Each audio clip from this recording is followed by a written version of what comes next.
one of the questions I get often is, Jeff, what do I call you? Like, are you a chiropractor, are you a physical therapist, a massage therapist?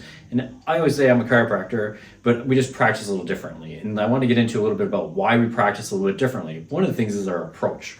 My constant foundation is always problem solving. Is the patient in the right place? Are we treating the right condition? And are we moving forward in the right direction? And that basis leads, as simple as it is, leads us to multiple layers of things.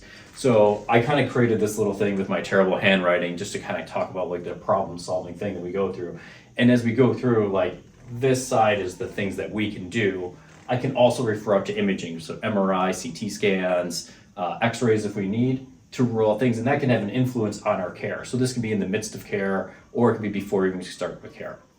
Or we can be an advocate for a patient where we know that they might not be in the right place, but we can get them the right imaging so they can get to the right specialist. So this often happens with, if we're dealing with an orthopedic condition that may be too severe for conservative management. And before we get started with a conservative trial, we might get an MRI to kind of see if we have a full tear rotator cuff or an ACL tear, where I can do the imaging relatively fast, keep them out of the specialist, and you go right into the specialist with the appropriate imaging. We get started with the right track of care.